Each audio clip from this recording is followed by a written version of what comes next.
Je suis Laurence Lepetit, la déléguée générale de France Générosité. Donc, je suis ravie de vous accueillir. Et puis, je suis ravie d'accueillir ce panel 100% féminin cet après-midi, cette deuxième partie de matinée, pardon, pour pouvoir répondre, je pense, à de nombreuses interrogations qui ont déjà été soulevées lors des questions après la présentation de l'étude de Novos. Je vais me permettre d'abord de vous présenter ces dames. Donc, je suis ravie d'accueillir aujourd'hui Agnès Crozet, directrice associée à l'Obsoco. Vous avez été précédemment responsable des études à la CCI de Paris et vous pilotez les études de l'Obsoco depuis une quinzaine d'années. Diplômée en sciences politiques, vous êtes experte de l'analyse des modes de vie, des valeurs et de représentation des Français. Et vous conseillez et accompagnez les acteurs publics et privés dans leur stratégie. Bienvenue Agnès. Laurence Denervaux, directrice générale de Destin commun, diplômée de l'ENS Ulm, de Sciences Po et de Princeton. Vous avez débuté votre carrière dans le secteur culturel avant de rejoindre la Fondation de France comme responsable des études et des affaires institutionnelles et internationales. Depuis 2021, vous dirigez Destin commun, organisation dédiée à la prévention des phénomènes de fragmentation et de polarisation qui fragilisent la démocratie et la cohésion sociale. Et on a fait ensemble l'année dernière, on a présenté ici même lors de ce colloque une étude sur les donateurs au prisme des valeurs et on aura l'occasion d'y revenir. Isabelle Kuong, spécialiste en stratégie de marque au CERFI, diplômée de Sciences Po également. Vous avez travaillé chez Euro-RSCG, on verra que c'est une constante dans ce panel. Puis chez Ipsos, vous avez fait du pilotage stratégique de marque auprès d'une cible grand public pour des acteurs lucratifs. Depuis 2009, vous accompagnez le secteur non lucratif et vous réalisez notamment des études qualitatives destinées à mieux comprendre les attentes et motivations des différentes cibles de collecte, à anticiper les tendances et à construire des stratégies de marque adaptées à chaque organisation. Merci. Et puis enfin, Claire Schiller-Euzet, qui est directrice marketing et développement des ressources à l'AFM Téléthon et la secrétaire générale de France Générosité. Et je vais me permettre de te tutoyer, Claire, dans cette présentation. Donc, diplômée d'HEC en 91, tu débutes ta carrière en agence conseil en marketing, notamment chez Euro-RSCG. Et en 2004, tu décides de mettre tes compétences au service de ton engagement. Tu rejoins Aide et Action, maintenant Action Éducation, où tu t'impliques dans les collectifs, donc les collectifs que sont l'AFF, Association française des fundraisers, et France Générosité. Et depuis 2014, tu es donc directrice du marketing et du développement des ressources de l'AFM. Et puis, tu entames ta 6e année de mandat en tant que secrétaire générale du syndicat. Merci. Alors, ce sujet du don des actifs, on a dit qu'il y avait assez peu d'études qui avaient été faites sur les actifs. Ceci étant dit, en préparant cette table ronde, j'ai eu l'occasion de discuter avec Sophie Renier, qui est spécialiste du marketing des associations à l'université Gustave Eiffel et qui a fait il y a 16 ans une étude qui s'intitulait « Comment faire face à la maturité du marché de la collecte de fonds pour une association de solidarité, rajeunir la cible et ou changer de méthode de collecte ». Alors, c'est un peu en rebond finalement des propos d'Éric Duterte tout à l'heure à la fin de l'étude. Effectivement, ce n'est pas finalement un nouveau sujet, mais est-ce que c'est un sujet dont nous nous sommes réellement occupés ces 15 dernières années? Alors, évidemment, il y a des choses qui ont changé, notamment dans nos méthodes de collecte, il y a l'essor du digital, du face-à-face, mais finalement, il y avait un certain nombre de constats qui étaient déjà là. Peut-être pour commencer, on va dézoomer, on ne va pas parler des donateurs tout de suite, on va parler des actifs en général. Donc on l'a dit, hein, les actifs, ce sont à la fois les X, donc les 37-67-3 ans, qui représentent 27% de la population française, avec une grande diversité, hein, bien sûr, socio-économique au sein de cette population. Et puis également, c'est un bout des Y, les 21-37, qui représentent également 21% de la population. Donc ensemble, ces X et ces Y, c'est la moitié de la population française. Et Agnès, c'est une population qui cumule beaucoup de contraintes. Est-ce que vous pouvez nous en dire un peu plus? Évidemment, ça paraît comme être une évidence, mais je pense que c'est important aussi de peut-être d'y revenir avec un peu plus de détails. Oui, merci Laurence. Effectivement, plusieurs personnes, plusieurs d'entre vous l'ont évoqué avant cette table ronde. C'est effectivement une population qui cumule différentes contraintes. Déjà, la vie active, donc ils sont engagés dans une vie professionnelle, ils sont en train de consolider leur carrière avec des prises de responsabilité. Donc ça leur laisse assez peu de temps. Ils ont aussi, pour la plupart, une vie familiale, donc des enfants à éduquer et parfois aussi des parents plus âgés dont il faut s'occuper. Dans nos enquêtes, cette population des 21-35, mais 55, mais surtout des 35-55, sont ceux qui nous disent manquer le plus souvent de temps. On a des questions, est-ce que vous avez la sensation de disposer de suffisamment de temps pour faire tout ce que vous voulez faire? C'est vraiment ceux qui sont soumis aux contraintes de temps les plus importantes. Ils ont aussi des contraintes matérielles. C'est aussi dans cette tranche d'âge qu'on a le plus d'emprunts, notamment d'emprunts immobiliers qu'il faut rembourser. Alors certes, on a des niveaux de vie qui sont plus élevés que les générations précédentes, mais on a aussi des contraintes financières qui sont plus importantes. Et puis au-delà de ces différentes cumul de contraintes, on a aussi, et là ça ne se porte pas que sur les actifs, mais une forme de fatigue informationnelle qui les rend plus difficiles à atteindre. On a fait une enquête récemment sur la fatigue informationnelle. Plus d'un Français sur deux dit souffrir de fatigue informationnelle, d'avoir du mal à hiérarchiser les informations et à vraiment pouvoir les organiser de manière sereine. Donc il y a aussi une question sur cette tranche d'âge qui est déjà très sollicitée et très fatiguée, se rajoute cette couche de fatigue informationnelle.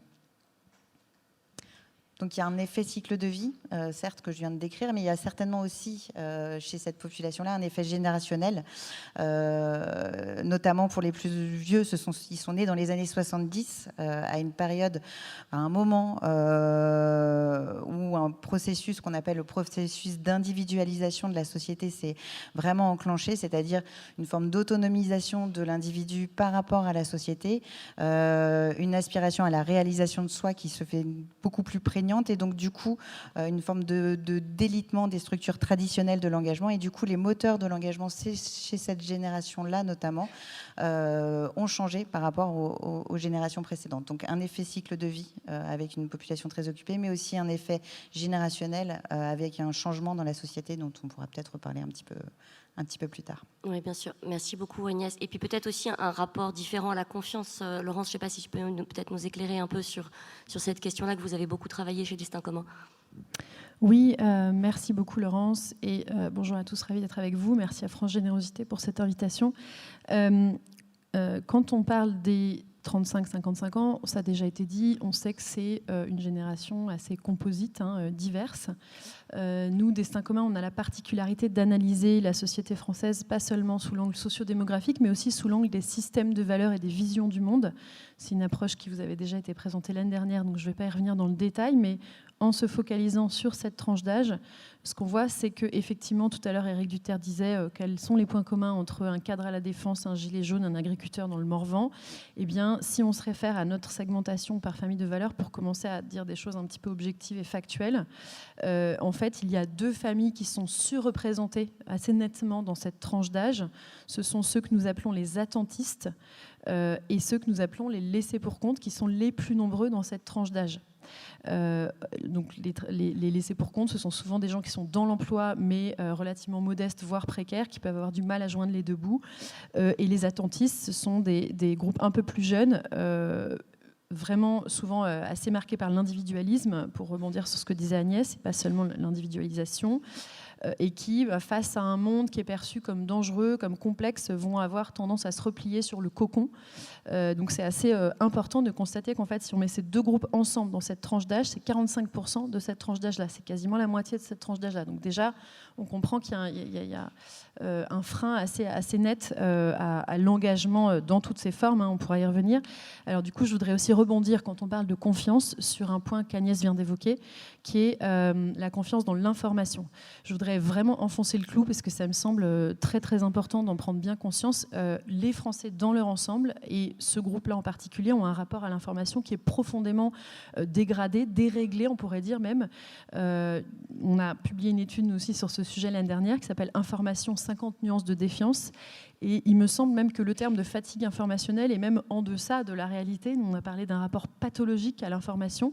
On sait qu'aujourd'hui, beaucoup de Français finissent par couper, par ne plus regarder les informations pour se préserver. En réalité, on arrête de s'informer comme on arrête de fumer aujourd'hui pour préserver sa santé.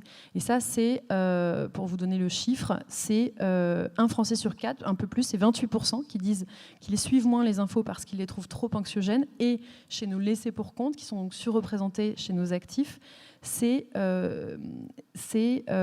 beaucoup plus encore, c'est 39%. Voilà.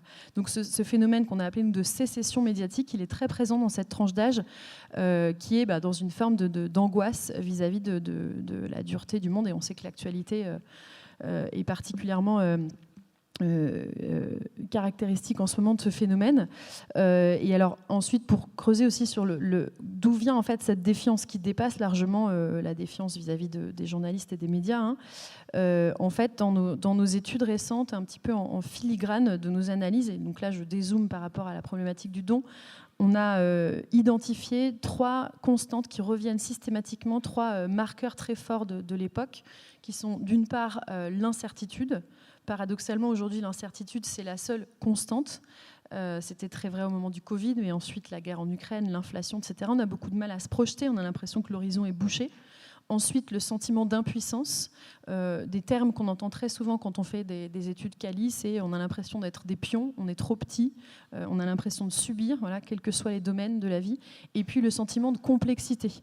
On a énormément du mal à s'y retrouver entre ce qu'on vit dans notre vie quotidienne et les grands chiffres des politiques publiques, un monde perçu comme de plus en plus complexe. Et tout ça, en fait, ça se combine, ça se conjugue pour produire ce qu'on a appelé une nouvelle équation de la défiance, qui est assez généralisée et qui concerne en particulier cette tranche d'âge.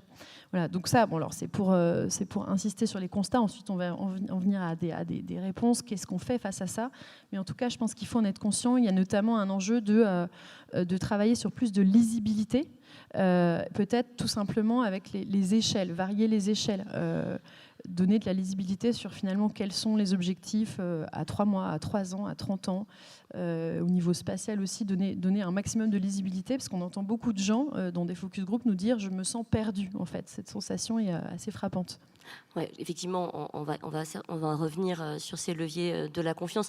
Mais c'est vrai qu'il y a 2 choses aussi dans ce que tu dis. C'est déjà dans la population des actifs, aujourd'hui, il y a une surreprésentation de familles de valeurs selon la typologie de destin commun qui ne sont pas forcément donateurs, parce que c'est aussi une réalité. Et puis, il y a quand même cette équation de la confiance qui touche aussi nos organisations. Et donc, on n'est pas, et ça, on l'a beaucoup dit aussi dans le colloque de l'année dernière, nos organisations subissent également ce sujet de la défiance. Et donc, on a un enjeu de renouer aussi avec cette population. Mais alors, peut-être pour zoomer sur nos populations donateurs maintenant, et puis aussi peut-être sur cette évolution du rapport aux dons dans cette population et dans cette tranche d'âge, Isabelle, vous avez fait une étude qualitative au CERFI, notamment sur les X. Voilà. Alors nous sommes intéressés plus particulièrement à la question des donateurs et des donateurs de la génération X. Alors comment nous est venue cette idée? Mais en fait, on se rendait compte au fur et à mesure des donateurs qu'on interroge très régulièrement dans le cadre de nos études qualitatives, qu'on sentait qu'il y avait, on sentait un changement d'attitude. Un changement d'attitude par rapport à la façon dont, finalement, la question du sens du don. Donc en 2022, on a souhaité se préoccuper, voilà, de faire vraiment un focus sur les donateurs de la génération X. Donc là, nous, on est vraiment sur... on n'a pas abordé la question des non-donateurs de la génération X, mais on a vraiment essayé de comprendre ceux qui étaient aujourd'hui dans le don, finalement, quelle est leur perception de l'univers. On est vraiment parti d'un cadrage assez large, comprendre la façon dont ils perçoivent les associations et les fondations qui les sollicitent, comprendre comment ils envisagent le don, en reposant la question du don par rapport à d'autres formes, on peut dire plus classiques de redistribution, ou comment le don finalement se positionne aujourd'hui par rapport à des pratiques consommatoires, par rapport à voilà, quel est finalement comment ils envisagent le don.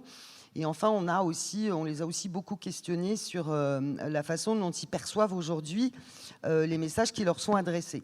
Alors, on a travaillé aussi bien sur des messages médias, donc type campagne de sensibilisation, on a travaillé sur des mailings, on a travaillé sur des magazines donateurs pour vraiment essayer d'un petit peu comprendre. En fait, la question qu'on s'est posée, c'est jusqu'où et dans quelle mesure on est sur des attitudes par rapport aux dons et donc des motivations, des attentes qui sont dans la continuité de celles qu'on avait pu rencontrer dans les générations des boomers et des matures, ou si on était sur quelque chose qui était en rupture et différent.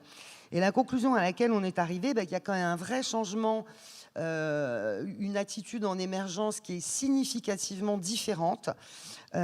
Si pour les matures, on était dans un don qui était plutôt motivé par un sens du devoir, chez les matures, les donateurs donnaient par devoir envers les plus fragiles. Sur les boomers, c'était plus un don de responsabilité, mais qui était finalement assez proche des motivations de leurs aînés. Sur les donateurs de la génération X qu'on a interrogés, la motivation du don, c'est l'engagement. Et l'engagement, ça veut dire qu'en fait, le don est vécu comme un moyen d'exercer une liberté qui en fait est très citoyenne, parce qu'ils ont une vraie... Il y a une recherche de collectif derrière.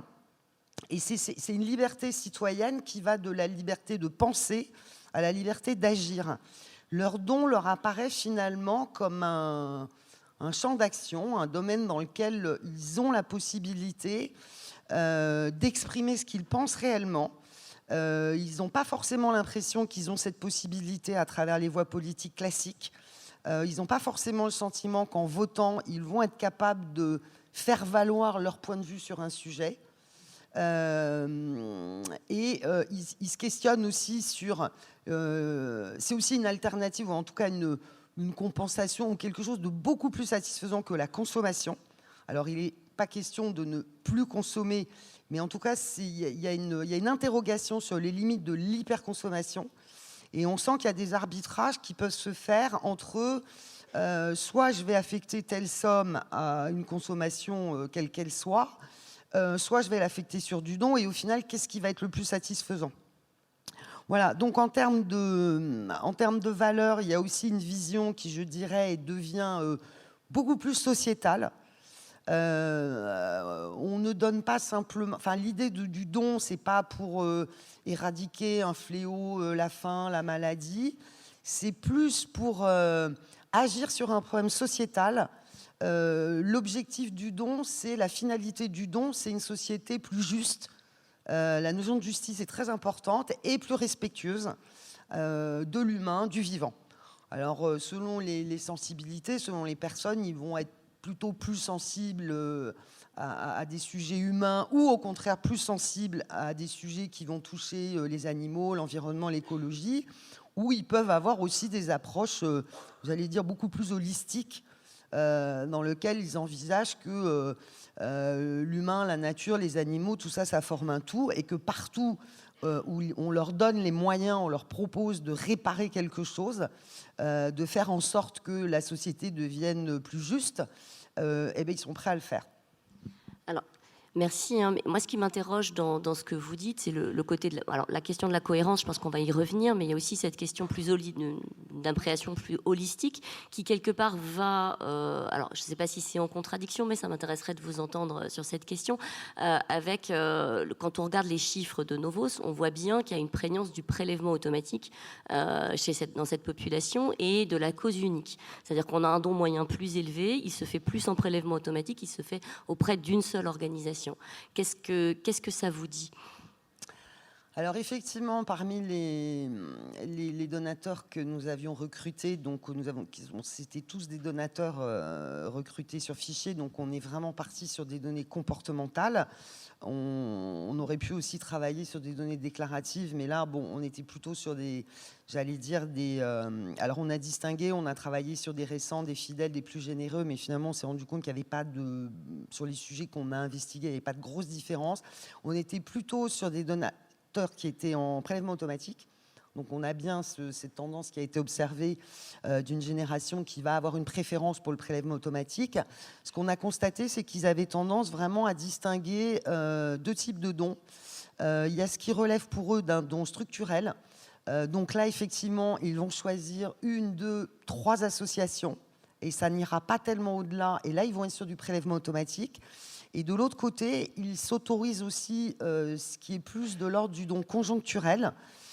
Donc, ils ont en fonction des revenus, en fonction de l'actualité, en fonction des urgences, ils peuvent tout à fait être amenés à faire des dons ponctuels, mais qui, par définition, n'ont pas vocation à perdurer. Ok. Donc une différence entre un don régulier et un don d'urgence. Voilà. Donc alors sur leur don régulier, leur don sur lequel pour eux c'est vrai que le prélèvement automatique est en phase avec leur idée d'engagement, et ils le disent, c'est quelque chose qu'on a choisi, c'est quelque chose qu'on va faire dans la durée, c'est quelque chose sur lequel on est engagé. Mais ça n'exclut pas d'autres formes de dons, mais qui par définition vont être beaucoup plus volatiles. Ok, très bien. Bon, c'est un focus group très qualitatif que vous avez eu d'un panel de donateurs.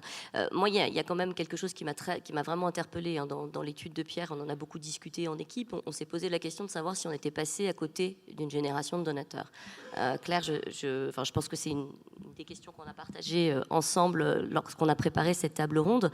Moi, on se pose tous des questions, et ça a été une question qui a été évoquée tout à l'heure. C'est au-delà des questions d'évolution sociologique, quelle est la part de responsabilité aussi du secteur dans les chiffres qu'on a pu voir tout à l'heure. Oui, alors moi, il y a un des transparents qui m'a le plus marqué, c'est, je ne sais pas si vous vous souvenez de ce slide sur les courbes de recrutement. On voyait que tous les 6 ans, on reculait de 6 ans. On vieillissait de 6 ans. Et en fait, là, l'œuf ou la poule est vraiment quand même par rapport notamment, parce que là, souvenez-vous, on était sur les volumes les volumes de recrutés en marketing offline. Et là, est-ce que c'est l'effet des échanges de fichiers, puisque oui, au bout de 6 ans, on a de bonnes chances d'être sorti de la RFM de qui nous a recrutés il y a 6 ans. Quel est l'effet échange de fichiers? Donc en fait, c'est les mêmes. Simplement, ils ont changé d'organisation, donc ils apparaissent comme nouveaux chez les autres. Et en fait, depuis des années, on pêche dans le même vivier et on ne porte pas collectivement l'effort de recrutement. Et donc, forcément, en pêchant toujours dans le même vivier et en allant chasser chez les anciens donateurs des autres, on ne va pas rajeunir beaucoup les populations. Et ça m'amène à une autre question qui est vraiment et qui est critique dans notre secteur d'activité, qui est celle de la dictature du ratio. Parce que la dictature du ratio, elle nous contraint, les chercheurs à l'AFM me diraient, à faire de l'innovation incrémentale. C'est-à-dire qu'on prend le modèle et on l'optimise petit à petit, mais on ne va pas prendre trop de risques, on ne va pas dégrader notre ROI, on ne va surtout pas dégrader nos ratios. Et là, j'ai amené une communication d'une marque, on ne voit pas bien la marque, mais une marque qui, à la fin du dernier millénaire, faisait la tournée des agences, et notamment les filiales marketing services de grands groupes, parce qu'elle avait un gros problème. C'était une marque de VPC qui avait un modèle ultra performant sur les 60 ans et plus. On était à la fin du dernier millénaire, donc entre la fin du Minitel et le début d'Internet. Et le problème de cette marque, c'est que dès qu'elle bougeait un paramètre de son modèle, son retour sur investissement s'écroulait. Et pour autant, ce n'était pas compensé parce qu'elle permettait de recruter en plus sur les moins de 60 ans. Donc c'était vraiment un très grave problème pour la marque. Cette marque, c'était Yves Rocher. Et la façon dont ils sont sortis, c'est par le retail.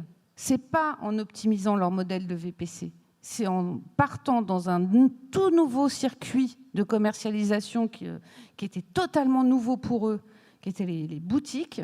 Et aujourd'hui, ils sont tout aussi performants en VPC sur Internet que dans leurs boutiques, mais leur relais de croissance et leur relais de renouvellement des générations, ça n'a pas été de bricolage à la marge de leur modèle. Et je pense que là, on est tous un peu dans cette course-là. C'est-à-dire que si on reste dans le renouvellement de ce qui marche, et ben, on crée nous-mêmes notre propre enfer, en fait. Je promets que la deuxième partie sera plus positive. Non, parce qu'effectivement, on va continuer sur d'autres formes de constats parce qu'on continue à essayer de comprendre l'évolution aussi de cette génération. Donc effectivement, il y a la question de nos modèles, mais il y a aussi, il s'est passé des choses, on a commencé à le dire au début de cette table ronde, il s'est passé des choses aussi sociétalement. Il y a aussi la question de la transmission qui s'est beaucoup posée. On a beaucoup dit, c'est aussi un sujet qu'on avait abordé l'année dernière, c'est de dire, le don a été aussi transmis, notamment par les grands récits religieux et militants au XXe siècle, et cette perte de vitesse des récits religieux et militants a induit, je veux dire, un défaut de transmission, notamment au sein des familles, au sein des groupes sociaux, de cette question de la générosité. Est-ce qu'Agnès, on peut peut-être revenir un peu, vous avez commencé à parler d'individualisation de la société, il y a un deuxième micro sur la table. J'aimerais bien qu'on revienne là-dessus et sur la question du lien social.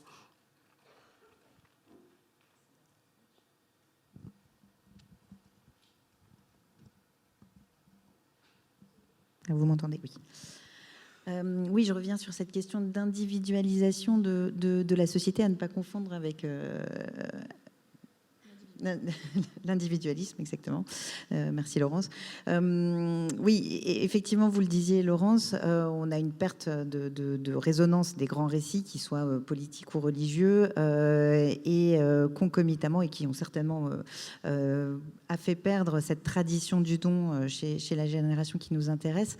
Et concomitamment, on a aussi donc une montée en puissance de l'individu en tant qu'être autonome, avec de plus en plus d'aspiration à un individu qui se construit par lui-même et de réalisation de soi. Et cette réalisation de soi, du coup, elle passe de moins en moins par des structures traditionnelles collectives dans lesquelles on pourrait se reconnaître et aux prescriptions desquelles on répondrait, et notamment auxquelles potentiellement la générosité pouvait faire appel.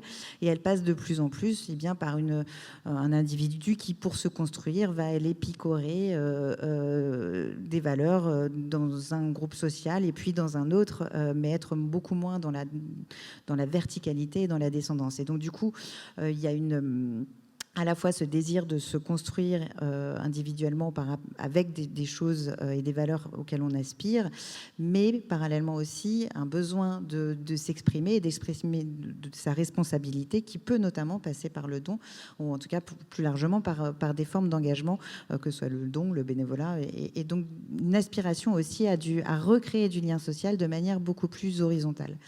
Et au final, ce qu'on retrouve dans notre génération d'actifs, eh bien, c'est pas du tout une volonté de se désengager, mais en tout cas de s'engager autrement, d'être beaucoup moins dans la délégation qu'ont pu l'être les boomers, et d'attendre beaucoup plus de contre-don, même un contre-don qui soit symbolique évidemment, mais je donne à une association, je ne vais pas forcément accorder ma confiance de facto, mais la confiance, elle va beaucoup plus résulter d'une interaction que je vais avoir avec l'association ou avec la structure associative à laquelle je donne. Donc on va plus aller vers l'individu de la même manière, il faut lui parler de lui. Il faut lui parler de ses valeurs, il faut lui parler des causes qu'il défend, il faut qu'il puisse s'y retrouver. Et par rapport à la collecte notamment, ça pose la question du face-à-face, c'est peut-être de la perméabilité qu'on observe de cette génération au face-à-face, et notamment parce que un jeune homme le soulignait tout à l'heure, on le voit, hein, les collectes en face-à-face, ce sont essentiellement des jeunes d'une vingtaine d'années, maximum 30 ans, qui font les collectes au face-à-face dans la rue, et du coup ça ne parle pas, enfin ces jeunes de 30 ans ne parlent pas aux potentiels donateurs qui en ont 30, 40 ou 50 ans. Donc il y a vraiment une question d'incarnation aussi, et de reconnaissance. Il faut que celui qui va donner se retrouve à la fois dans les valeurs, dans le discours qui est transmis par l'association, et aussi potentiellement par le collecteur. Merci. Vous avez parlé de bénévolat, de dons, d'engagement, c'est un mot qui revient beaucoup. Je pense que là, nous, c'est des questions qu'on a beaucoup travaillé aussi, notamment avec toi, Laurence, sur la question du continuum d'engagement. C'est finalement où se place le don sur le continuum d'engagement. Comment est-ce qu'on peut expliquer et caractériser la sphère du don ? Oui, alors peut-être avant d'en venir au continuum de l'engagement pour réagir là-dessus, en fait, on l'a dit, on a affaire à une génération qui est soumise à tout un tas de responsabilités, voire de difficultés, qui a une contrainte temps qui est énorme, qui je pense est un paramètre central, et qui a une charge mentale, une charge financière, etc. Je pense que du coup, il faut se mettre dans une posture de l'ordre de, enfin d'abord partir de là où les gens sont plutôt que de là où on veut les emmener, et se mettre dans une posture de, en fait, à quel problème je peux apporter des réponses et des solutions pour cette génération, et comment aussi est-ce que je peux m'adapter à leurs références et à ce à quoi ils tiennent. Donc je vais vous donner quelques images comme ça, quelques flashs qui peuvent donner des idées. En fait, je pense que cette génération des 35-55 ans, c'est d'abord et avant tout la génération consommation. Et donc, en fait, la génération consommation crée des donateurs-consommateurs. Qu'est-ce que ça veut dire plus concrètement ? C'est l'hyper-personnalisation de la consommation. Donc là, on rejoint l'individualisation.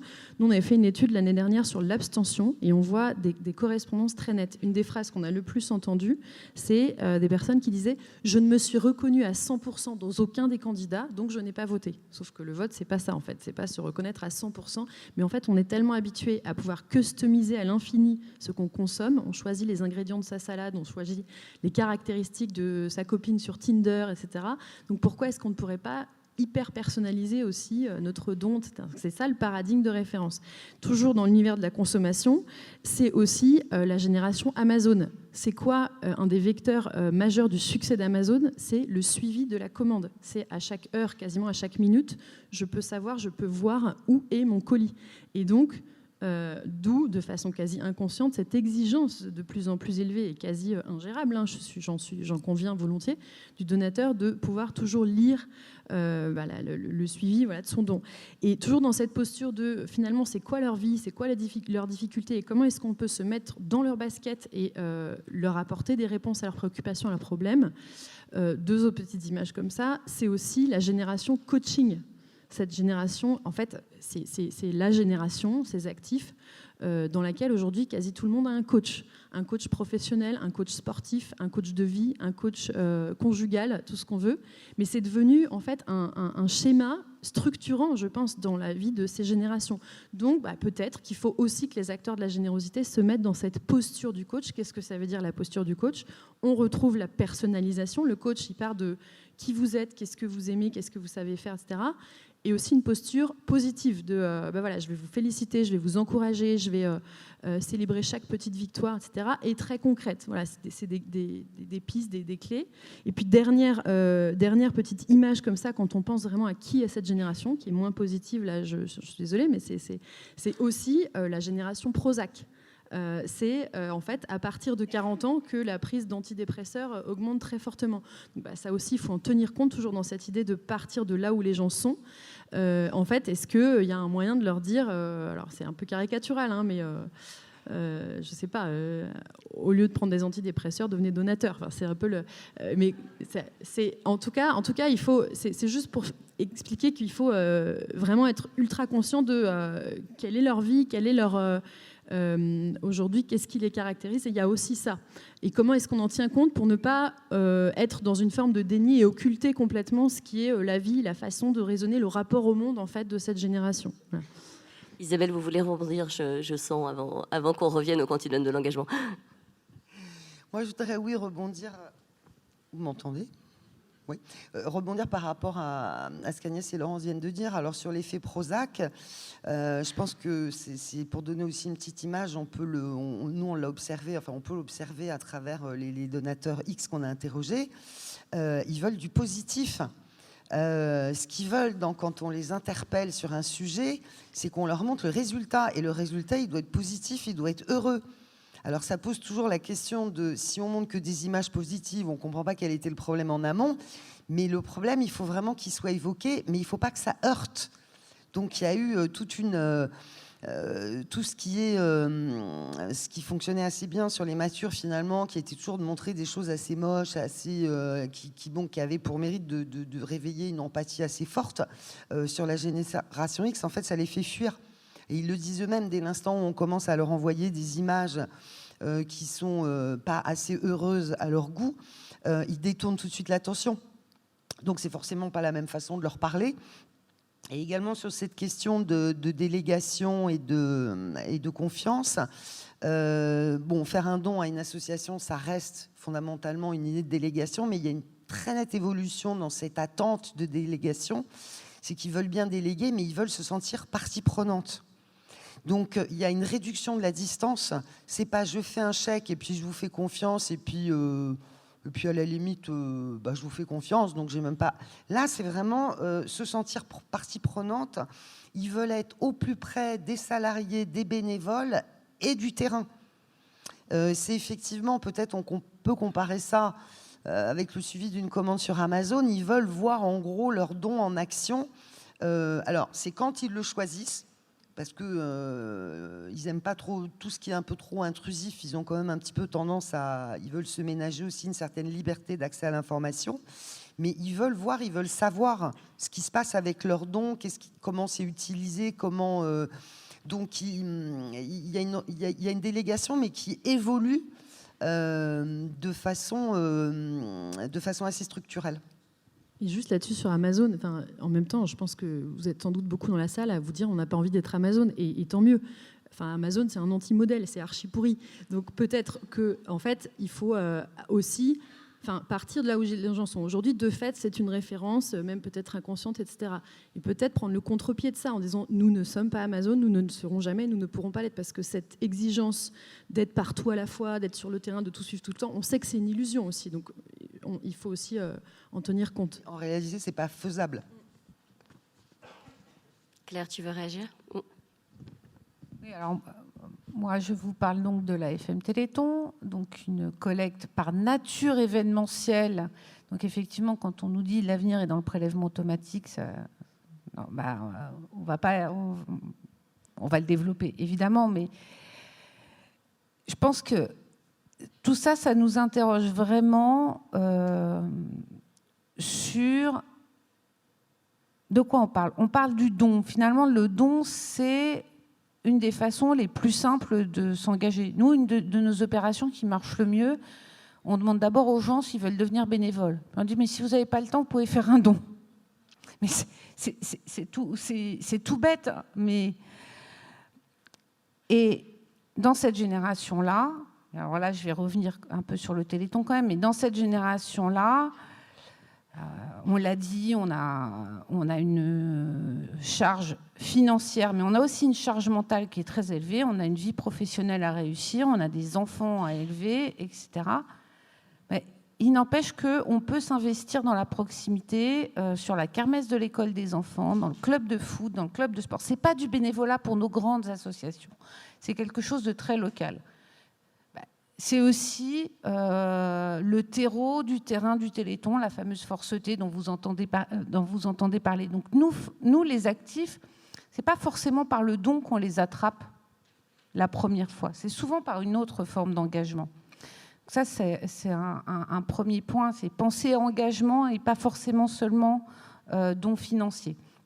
Et puis l'autre point, moi, qui me titille, c'est effectivement la notion de la contrepartie, et la contrepartie symbolique. Finalement, qu'est-ce qu'on offre à nos donateurs? Et je ne parle pas de mailing prime, qui allait très bien avec un don de devoir ou un don de responsabilité. C'est-à-dire, je rends ce qu'on vient de me donner dans l'enveloppe, il faut que je le rende d'une manière ou d'une autre.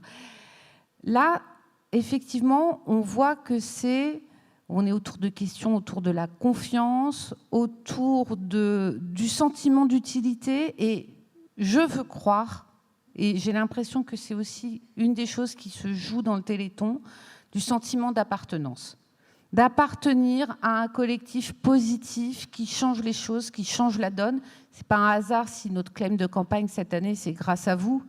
Mais c'est aussi ça qu'on doit être en capacité de rendre et de restituer à nos donateurs, et de réfléchir vraiment beaucoup sur la contrepartie, pas matérielle, mais symbolique du don, affective, j'ose le mot, psychique. On a un effet Prozac, nous aussi. On peut faire du bien, donner fait du bien. C'est quand même une campagne qui te parle, Laurence, et qui nous parle à tous ici.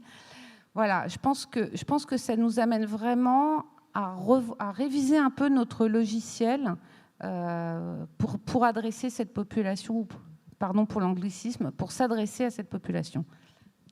Merci Claire. Mais du coup, je vais rebondir sur ce que tu viens de dire sur l'entrée en générosité finalement au Téléthon qui va passer par l'échelon local. Et puis je vais te redonner du coup la parole, Laurence, pour qu'on reparle de ce fameux continuum de l'engagement et notamment de la prégnance finalement des schémas de solidarité locaux dans cette sphère du don. Oui, alors qu'est-ce que c'est ce continuum de l'engagement? En fait, dans nos enquêtes, on a toute une batterie d'indicateurs autour de différentes formes d'engagement. L'engagement civique, citoyen, l'engagement par la générosité, mais aussi l'engagement politique ou militant.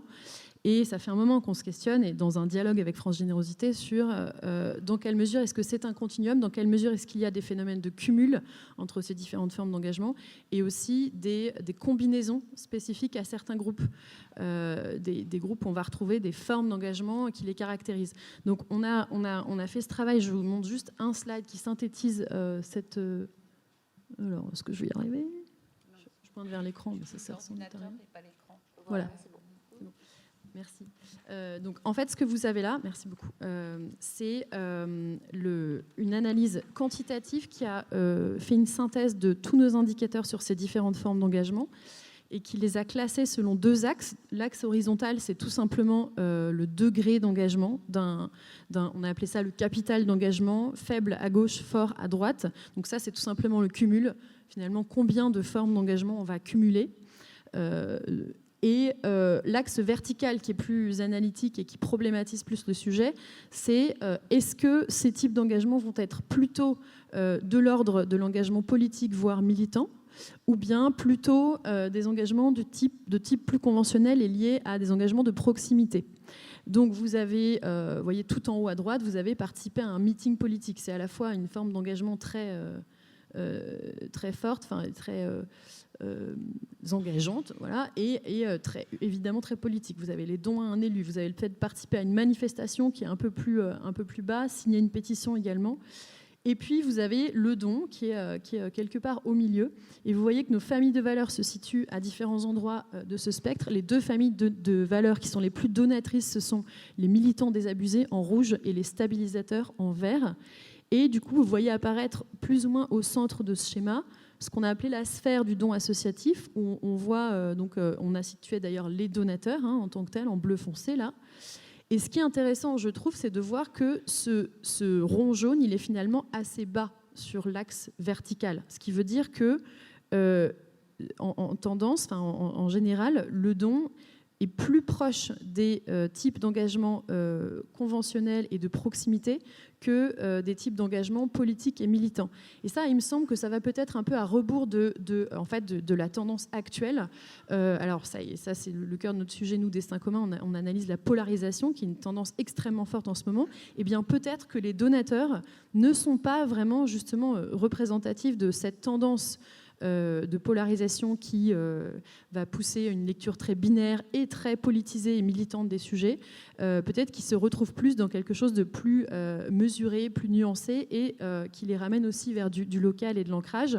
Et donc c'est peut-être aussi un message et un signal, un petit avertissement entre guillemets dans une période, je pense, où le secteur de la philanthropie a tendance lui aussi à s'idéologiser de plus en plus, et c'est des retours aussi que j'ai eus de la part de certains d'entre vous qui le vivent même au sein de leurs équipes, et que ça, c'est une tendance générale, donc on ne peut pas forcément y résister, voilà, mais il faut, je pense, être conscient que les donateurs ne sont pas forcément exactement à cet endroit. Voilà. Alors, peut-être qu'effectivement, il y a une réponse plurielle, parce que ça va dépendre de l'âge de vos donateurs, ça va dépendre de qui sont vos donateurs, ça va dépendre de quelle organisation vous êtes, parce qu'on constate, et on l'a dit dans d'autres échanges, notamment avec l'INJEP, qu'il y a un regain du militantisme chez les plus jeunes. On a vu aussi dans les courbes que présentait Pierre tout à l'heure qu'on a de plus en plus de donateurs qui sont jeunes, mais peut-être que ces donateurs jeunes, notamment, vont aussi être sensibles à des causes plus militantes et se situer sur une sphère, je veux dire, du don qui est effectivement plutôt en haut de ton schéma, du schéma que tu présentes, mais que les donateurs traditionnels, le noyau dur finalement de ceux aussi dont on parle aujourd'hui, sont effectivement plutôt sur cette sphère de proximité qu'on peut observer. Est-ce que c'est juste de dire ça? Oui, c'est tout à fait ça. C'est tout à fait ça. Agnès, est-ce que vous voulez réagir face à ce schéma? Qu'est-ce que ça vous dit par rapport à ce que vous pouvez observer du côté de l'Obsoco? Oui, je trouve ça très intéressant, et notamment l'axe l'axe vertical. Et pour poursuivre un peu avec l'allégorie sur la consommation, l'hyperconsommation, ou en tout cas les normes que notre société de consommation a imposées aussi dans notre façon de consommer d'autres choses que des objets. On peut peut-être, effectivement, il y a des questions de proximité. Je parlais tout à l'heure de proximité affinitaire quand je parlais du face-à-face, mais il y a aussi des questions de proximité géographique tout court et d'implication dans le local. On le voit, ce besoin de reliance qu'on peut, qui s'exprime, notamment parce qu'on est de plus en plus dans des sociétés d'individus, fait que on a un besoin de reliance à du concret, à du proche de soi, beaucoup plus que ce qu'on pouvait observer à l'époque où justement les grandes structures nous permettaient de nous relier collectivement. Il y a un besoin d'appartenance collective au plus proche qu'on pourrait justement, sur lesquels on peut s'appuyer peut-être pour essayer de recruter des donateurs. Et c'est notamment ce qu'on voit plus largement, donc encore une fois pour poursuivre l'allégorie avec le commerce, quand nous on travaille là-dessus, on voit qu'il y a cette question de l'hyper-personnalisation qui donne lieu à un commerce de précision. Il y a cette question aussi d'ancrage local. Et puis, il y a aussi la question de s'attarder au-delà de la transaction. Donc là, si on transpose à la question du don, c'est au-delà du moment où on va donner. C'est d'être plutôt voilà, de continuer d'être dans la relation. Maintenant, les commerces qui marchent, c'est de moins s'attacher au moment où le consommateur paye, mais à tout ce qui va autour, d'entretenir la relation avec lui, de pouvoir répondre à des effets utiles. Et c'est un peu ce que vous disiez aussi tout à l'heure. Je ne sais plus si c'était Claire ou Isabelle. Isabelle, merci. C'est de pouvoir poursuivre un dialogue avec lui et avec le donateur et voilà, lui expliquer sans être dans le suivi de colis, mais en tout cas pouvoir poursuivre le dialogue. Et c'est peut-être ça aussi qui va permettre de prolonger l'engagement et d'être au-delà du ponctuel. Merci beaucoup. Donc finalement, on commence déjà à parler des leviers. Moi, je propose qu'on s'attarde un petit peu sur cette question. Donc, le faire autrement. Donc, comment déclencher leur intérêt dans un climat de sursollicitation et de fatigue informationnelle? Comment les mobiliser? Donc, se placer sur le continuum d'engagement, effectivement, c'est peut-être pas la même réponse pour chacun. Donc, on est dans cette question de l'hyper-personnalisation. Et puis, comment également entretenir le lien, puisque une fois qu'on les a captés, il faut aussi les garder. Et on a vu dans les chiffres de Pierre qu'on avait un sujet de fidélisation aussi qui était extrêmement important. Isabelle, peut-être sur la question de la personnalisation, pour vous, est-ce que c'est une question de canal ou de contenu ? Les deux, mon capitaine. Alors, nous, dans ce qu'on a compris en travaillant avec ces donateurs de la génération X, c'est qu'on est clairement sur une population qui est parfaitement à l'aise avec tous les supports de communication. Elle les utilise dans son quotidien, aussi bien pour s'informer, se divertir, acheter. Donc, on n'a pas identifié un outil, un canal qui serait en soi quelque chose qu'ils préfèrent. Ils aiment bien le papier, ils aiment bien prendre le temps de lire, ils aiment bien... mais bon, un petit mail de temps en temps pour un fil d'infos, ça marche aussi très très bien. En revanche, il y a vraiment la question de du message qu'on leur fait passer. Parmi les attentes qui sont associées à ce don d'engagement, il y a une attente de communication très très élaborée. Très élaborée au sens où ils veulent des messages où on comprend avec évidence, des messages évidents qui délivrent du sens et de l'émotion, et auxquels ils ont accès où et quand ils veulent. On retrouve un petit peu cette notion de liberté. Ils n'aiment pas trop les trucs intrusifs où on leur impose une prise de décision à un instant T. Ils aiment bien pouvoir aller vers l'information quand ils le décident. Donc il y a la question du canal et il y a aussi la question de... Ils identifient très clairement en fait 2-3 types de messages qui correspondent pour eux à un séquençage un peu idéal. Il y a les messages qui vont susciter leur intérêt. Alors, l'intérêt, il peut venir soit d'un message qui émane d'une organisation, mais il peut aussi venir d'un article lu quelque part, d'une information, de quelque chose qu'ils ont vu, de quelque chose qu'ils ont vécu. Il peut venir de la part d'une organisation. Alors, pour eux, ça n'a pas d'importance de savoir si c'était un mailing de sollicitation ou une campagne d'affichage qu'ils ont vu dans le métro, mais il y a quelque chose qui va les intéresser à un sujet. Et une fois que cet intérêt est déclenché, ils vont passer à une étape 2. Donc là, ils disent on va aller sur le site internet pour se renseigner. Donc là, ils vont chercher à comprendre quelles sont les possibilités, que fait cette organisation, quelles sont les possibilités de m'engager qu'elle me donne. Alors, ils peuvent choisir le don, mais ils peuvent aussi, et même s'ils choisissent le don, le fait qu'il y ait d'autres possibilités de s'engager, c'est en soi quelque chose qui optimise la satisfaction du don. Et dans un troisième temps, il y a tous les messages qui vont être des messages de garder en relation. Voilà, des messages qui sont là pour entretenir la relation. Alors, entretenir la relation avec un donateur, mais ça peut être aussi entretenir une relation parce qu'un jour, je suis venue sur ce site, il y a une chose qui m'a intéressée, je me suis inscrite à une newsletter, à quelque chose. Je n'ai pas encore forcément pris une décision de m'engager, mais ça m'intéresse. Et à un moment ou un autre, peut-être que je déciderai de passer à l'action. Voilà, donc il y a une espèce de diversité des supports et des canaux pour s'adresser à eux. En revanche, qu'il faut essayer de s'imaginer, c'est à quel moment je suis dans la phase où je vais susciter de l'intérêt, à quel moment je vais être dans la phase où ils vont chercher une information et chercher concrètement comment s'engager, et dans la phase où ils vont simplement souhaiter avoir un fil d'infos, quelque chose qui va les entretenir le lien dans la durée, en fait. Alors, vous parlez de multiplicité de modalités d'engagement, mais nous, on se pose quand même des questions aussi sur les effets d'éviction. C'est-à-dire qu'aujourd'hui, on dit qu'il faut multiplier les modalités d'engagement. On a des pratiques de consommation responsables. On a effectivement des modalités de dons d'arrondis en caisse. Est-ce que pour certains, parce qu'ils sont hyper sollicités par ailleurs, parce qu'il est difficile de les capter ou d'entrer en conversation avec eux, on ne pourrait pas se dire, par ces pratiques-là, finalement, ils ont peut-être déjà le sentiment d'avoir fait leur part, et donc les emmener vers le don, c'est quelque chose qui n'est plus nécessaire.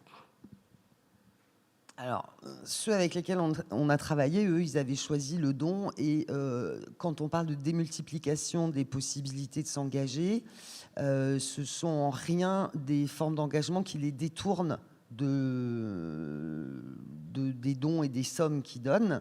C'est plutôt quelque chose qui va venir conforter, ça rend l'expérience du don plus satisfaisante. Alors, ils le font pas, mais au moins ils savent que ça existe.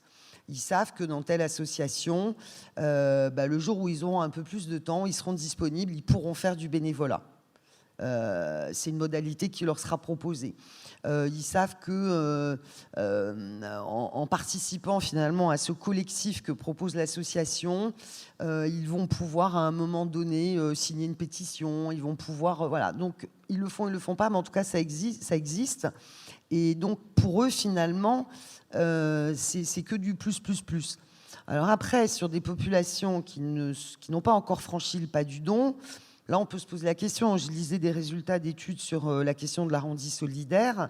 C'est clair que pour certains publics, l'arrondi solidaire, en fait, ça y est, ils ont fait leur part. Alors probablement parce qu'ils ne peuvent pas ou n'ont pas forcément l'aspiration à faire plus, mais c'est vrai que l'arrondi solidaire, c'est aussi une façon, c'est un don qui est assez peu impliqué, parce que l'avantage, c'est que ça va vite, c'est pas compliqué, puis c'est des très petites sommes, donc c'est un don dans lequel on n'est pas très impliqué, et ça peut être aussi une façon de se dire, bon, côté solidarité, j'ai fait ce que j'avais à faire. Maintenant, je pense que ça va énormément dépendre des publics et des... Votre analyse, c'est que chez les donateurs, finalement, chez des personnes qui sont déjà convaincues ou qui ont déjà une appétence, on va dire, aux dons, c'est des pratiques qui sont cumulatives. Par contre, en population non donateur, c'est une question qu'on peut encore poser. Voilà, qu'on peut se poser. Peut-être, Agnès, vous avez beaucoup travaillé sur les questions de consommation responsable. Est-ce que vous avez un éclairage à nous apporter ? Oui, bien. Je pense que la question de la consommation responsable, elle est compliquée, notamment parce que quand on interroge les Français sur ce qui les retient ou ce qui les empêche de consommer responsable, il y a beaucoup personnes qui soulèvent des freins liés à l'offre, c'est-à-dire je ne sais pas comment faire, c'est compliqué, les marques ne me permettent pas toujours de consommer responsable. Voilà, donc il y a peut-être une question de praticité effectivement à réfléchir, mais plus largement, il y a peut-être aussi une question de déclic.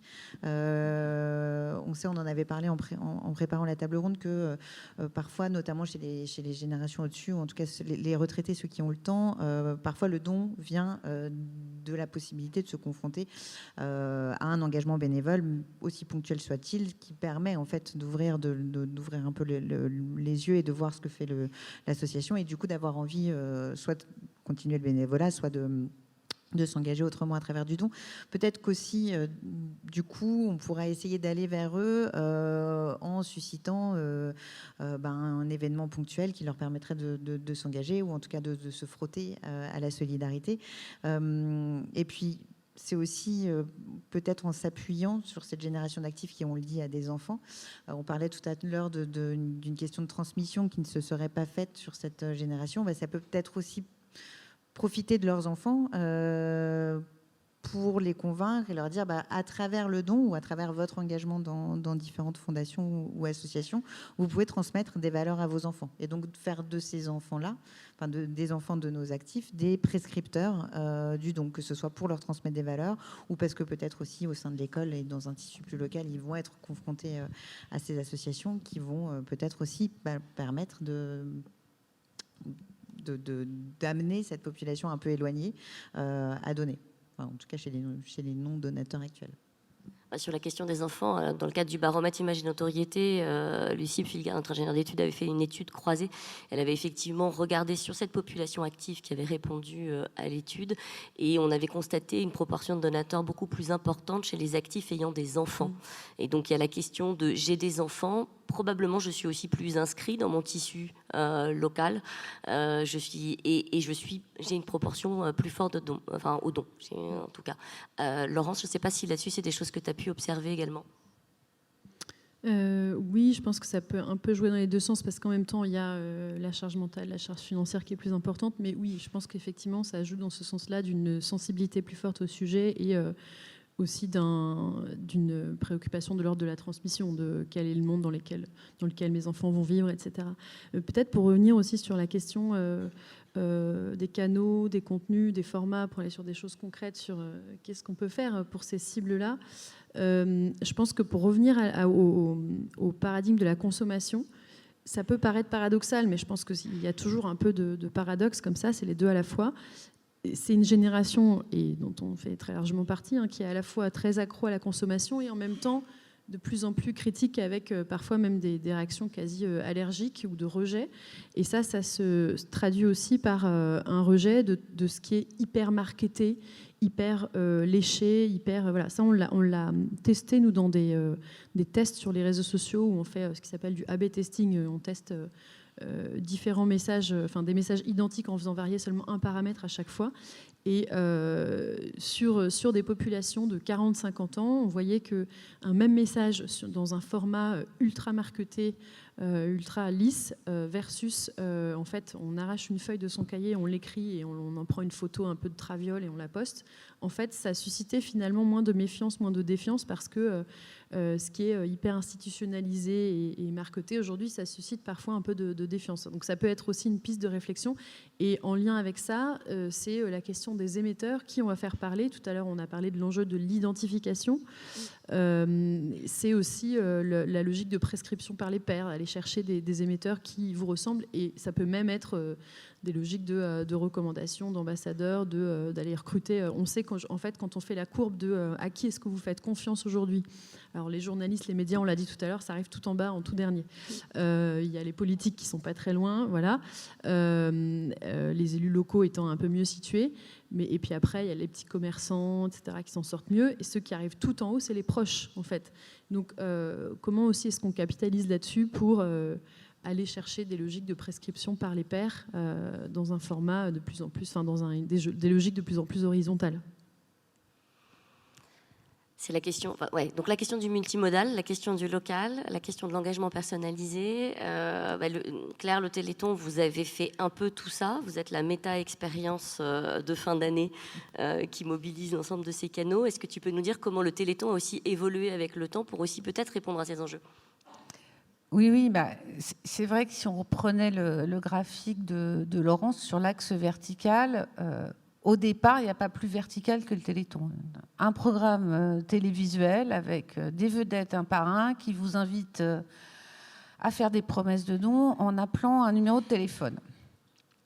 Et ça, c'est le modèle du Téléthon américain, le modèle du Téléthon de Jerry Lewis, et c'est le modèle du premier Téléthon en 87.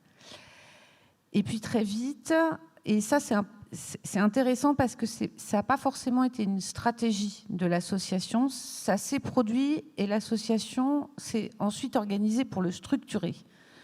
Très vite, les gens ont dit on va faire pareil à l'échelle locale. Ce qui se passe à la télé, on va jouer la même chose, on va faire un marathon de solidarité localement. C'est le début du terrain. Donc déjà, faire attention aux signaux faibles, à ce qui vous vient de vos donateurs, à ce qui vous vient de votre terrain, c'est peut-être et ensuite le structurer pour le développer, c'est peut-être aussi la meilleure façon de détecter l'innovation. Parfois, l'innovation, elle vient d'eux-mêmes.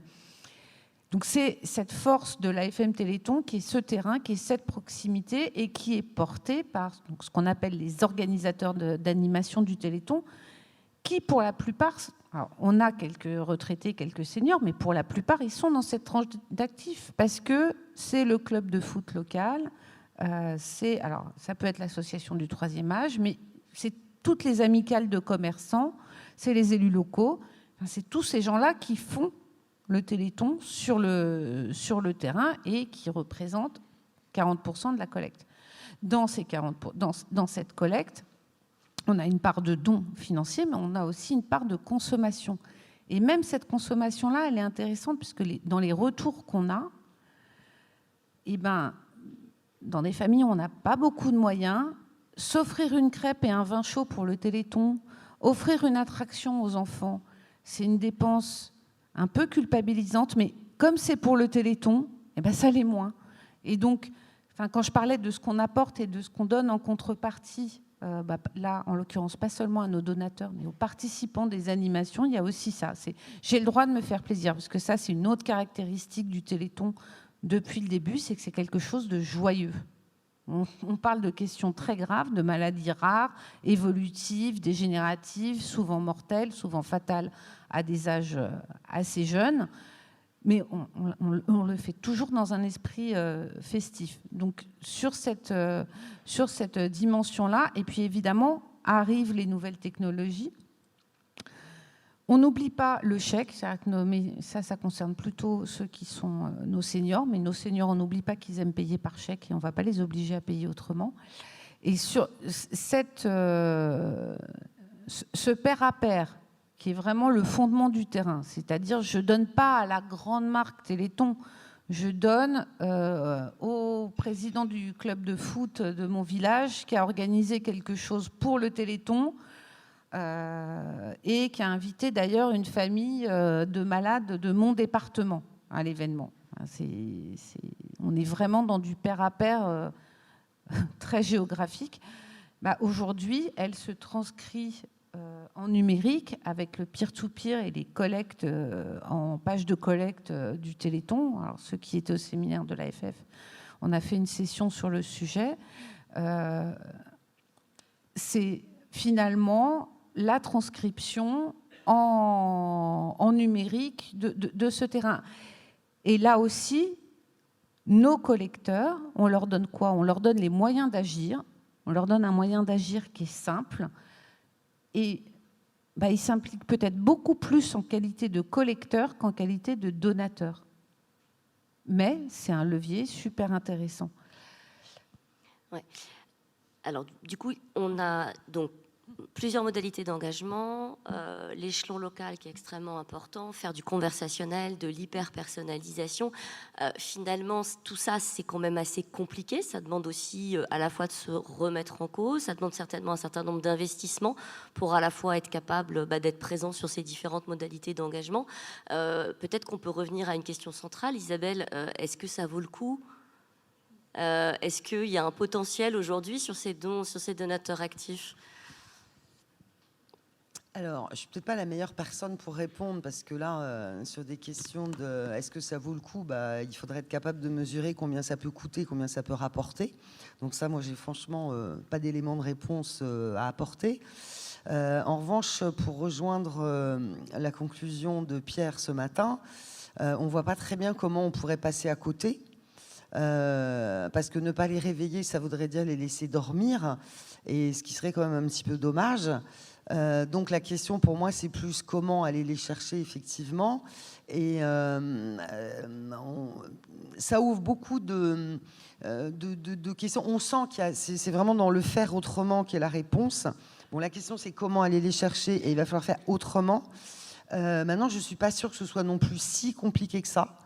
Parce qu'on n'est peut-être pas obligé de cocher toutes les cases en même temps.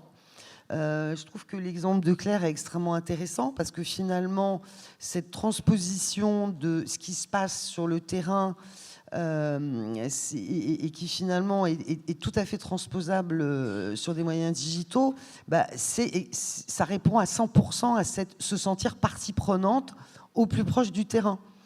Donc il y a peut-être des solutions qui vont être un peu... et encore une fois, comme dit Claire, en fait, vous n'avez pas réfléchi pendant 3 ans, vous avez juste écouté ce qui se passait et vous avez suivi quelque part une tendance et ensuite vous l'avez structurée. Donc c'est peut-être plus dans une espèce d'écoute et d'essayer d'aller trouver une des façons de répondre à ces attentes qui peuvent paraître très diverses, voire contradictoires et compliquées à gérer. Mais moi, je pense qu'à partir du moment où on répond à au moins l'une d'entre elles et de façon très satisfaisante, et je pense aussi, ça, il faut en parler de façon très distinctive. C'est un point qu'on n'a pas encore abordé, mais je pense que sur ces publics-là, pour diverses raisons, il faut que ce qu'on leur propose soit très différent du reste. C'est ce qui va permettre de distinguer. C'est probablement ce qui va fidéliser. C'est ce qui va faire qu'on donne peut-être pas pour la grande marque AFM Téléthon, mais on donne parce qu'on a reconnu que c'est à ça qu'on a participé l'année dernière, il y a 2 ans, il y a 3 ans, il y a 5 ans. C'est de ça dont on a continué à parler toute l'année. Et donc, il y a quand même la notion de marque et de référence qui est extrêmement importante. Et ça, c'est peut-être un des éléments qu'il va falloir travailler. Je pense que, Claire, tu m'arrêtes si je dis des bêtises, mais je pense qu'aujourd'hui, dans la FM Téléthon, il y a autant la cause, le sujet, la finalité, que la façon dont c'est organisé. Cette espèce j'allais dire, de grande fête annuelle qu'on prépare toute l'année. C'est aussi ça qui donne sa marque de fabrique à cette organisation, et c'est probablement ça qui explique sa capacité à aller chercher du don. Oui, mais et puis dans l'étude qualitative que vous aviez fait, Isabelle, vous nous aviez aussi dit que lorsque vous aviez interrogé les X, ils se sentaient pas sursollicités. Donc ce qui veut dire aussi que c'est peut-être une... Parce que là, on a l'impression qu'il y a beaucoup de mauvaises nouvelles, mais moi, je pense que c'est quand même quelque chose à prendre en compte. C'est que, enfin, en tout cas, les X que nous avons interrogés, donc, ils sont déjà donateurs. Donc, on suppose qu'ils sont déjà un peu dans le collimateur d'un certain nombre enfin, ils sont dans les fichiers et on doit commencer à leur envoyer des trucs. Nous, c'est la première génération qui nous dit, mais en fait, ils sont un peu déçus, ils se sentent sous-sollicités, en fait. Ils ont l'impression qu'on leur envoie pas grand-chose. Quand on interroge des matures, ils passent un quart d'heure à nous expliquer que non, mais c'est pas possible, le nombre de kilos de papier que je reçois, enfin, c'est quelque chose qui finissent par très très mal vivre. Et quand on entend des donateurs, et il y a vraiment un consensus là-dessus, qui nous disent, mais en fait, on est un peu déçus parce que nous, on serait prêts à s'engager davantage, mais en fait, les assos viennent peu nous chercher, on est peu sollicités. Donc ça, je crois que ça ouvre quand même ça ouvre des perspectives en termes de... s'ils se sentent peu sollicités, c'est qu'il y a forcément une façon d'aller les chercher davantage. Ouais. Et moi, je propose qu'on termine là-dessus. C'est vrai qu'on s'était... ça faisait partie... Aujourd'hui, on se dit que peut-être il y a un potentiel, en tout cas, que ces actifs sont peut-être moins sollicités qu'on ne le pense. Oui, ils sont difficiles à aller chercher. Je pense que c'est indéniable et je pense que tous vos propos ont convergé dans cette direction. Une question également qu'on se pose, c'est de se dire, est-ce qu'il faut investir sur leur recrutement ou est-ce qu'on investit sur peut-être le recrutement des plus jeunes et puis la fidélisation de ces actifs, parce que je pense que c'est aussi un chiffre qui est très interpellant dans l'étude de Novos tout à l'heure, c'est cette question de la fidélisation de nos donateurs. Je ne sais pas si Claire, tu peux dire le mot de la fin là-dessus, et puis après on passe la parole à la salle. Oui, parce qu'on a parlé de beaucoup de mauvaises nouvelles, mais il y avait quand même dans ce que nous a présenté Pierre une excellente nouvelle qui était ce taux de pénétration chez les plus jeunes. Et effectivement, dans ces approches très héroïstes, etc., je pense qu'il y a deux questions pour moi à se poser. C'est est-ce que vraiment le don d'argent est la forme d'engagement à privilégier pour aller recruter cette tranche des actifs? Et deuxièmement, là, pour revenir à des choses très, très héroïstes, est-ce qu'on n'a pas avant tout un énorme intérêt à mieux fidéliser ceux qu'on arrive si bien à recruter avant 35 ans, et là je reviens à des considérations bassement héroïstes, plutôt qu'à s'évertuer à vouloir recruter, en tout cas à vouloir recruter selon des modèles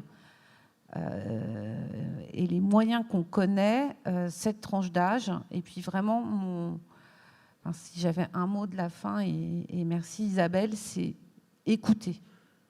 C'est vraiment écouter. Nous, on l'a appris avec le Covid, en fait.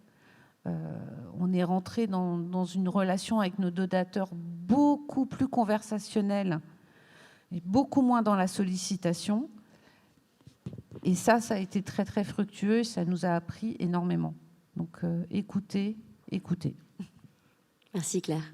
Est-ce qu'il y a des questions, des commentaires, peut-être des avis? Francis, à gauche.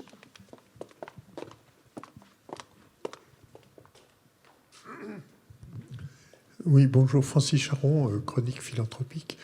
Deux remarques en même temps en forme de question.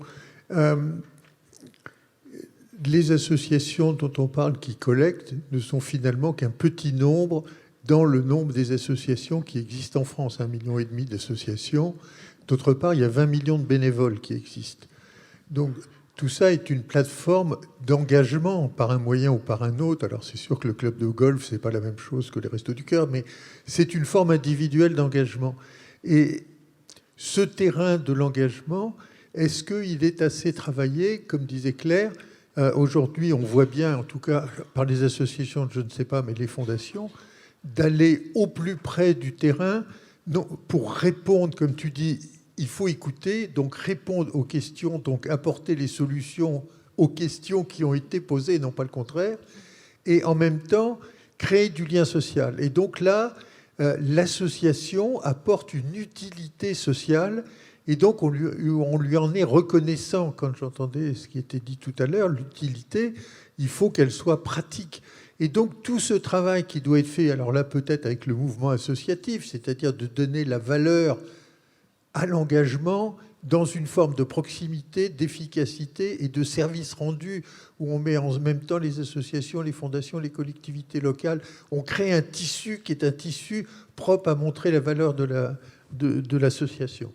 La deuxième remarque, qui était plus collective, là vous êtes tous partis dans des choses très mécaniques, très professionnelles, comment on a plus de dons, comment on peaufine les choses.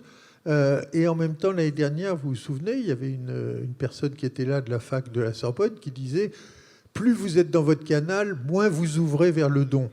Et donc, est-ce que, par exemple, le PA, le prélèvement automatique, les gens n'ont même pas y pensé. Donc, on sort de l'univers du don, de la pensée pour la cause, en faisant un prélèvement automatique. Et c'est là où investir une stratégie, mais vous êtes tous de la communication, donc vous allez, et puis peut-être que Nicolas Bordas le dira aussi après, mais est-ce que la question du réenchantement, puisque la confiance diminue, puisqu'on a des doutes, on est partagé, est-ce que le réenchantement du don, de sa cause et des associations n'est pas l'objectif, qui est un objectif là de communication collective? Et là, je m'adresse à France Générosité. Aider fait plaisir, aider fait du bien, etc. Mais est-ce que ça ne veut pas dire qu'il faut voir ça dans un terme d'investissement sur 5, 10 ans? Parce que de toute façon, cette tranche, elle va évoluer, donc il ne faut pas la paumer, et on est là pour les successeurs. Donc est-ce qu'il ne faut pas mettre une vraie stratégie de collecte collective pour montrer le rôle des associations, des fondations, dans la société française à répondre des problèmes, enchanter le don, montrer que ça fait plaisir de donner et que ça a des résultats, comme on le disait. Voilà, ces deux remarques. Alors, on ne va pas déflorer la conclusion, Francis, parce que je pense que Nicolas Bordas répondra peut-être en partie à une partie de la deuxième remarque. Est-ce que sur la partie engagement, l'une d'entre vous veut répondre ?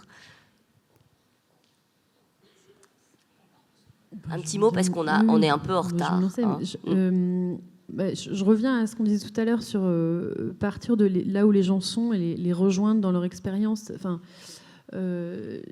et là, c'est sur les deux dimensions de la défiance et du sentiment d'impuissance.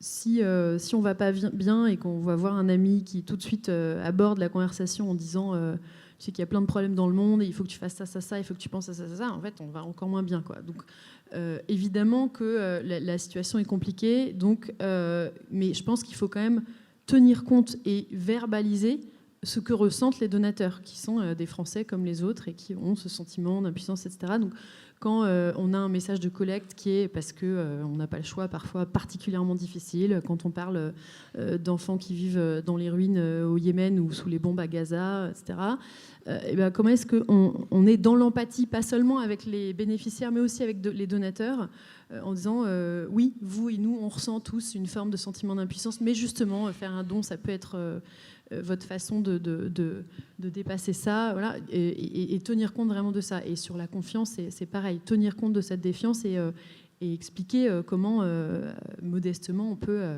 être dans de plus en plus de transparence, etc. Donc oui, non, c'est pas seulement des questions techniques, mais c'est peut-être comme ça qu'il faut réenchanter le don. Je ne sais pas si c'est une manière de réenchanter, mais... Merci Laurence. Est-ce qu'il y a d'autres questions, commentaires ? Très bien. Bon. Eh bien, merci beaucoup, mesdames.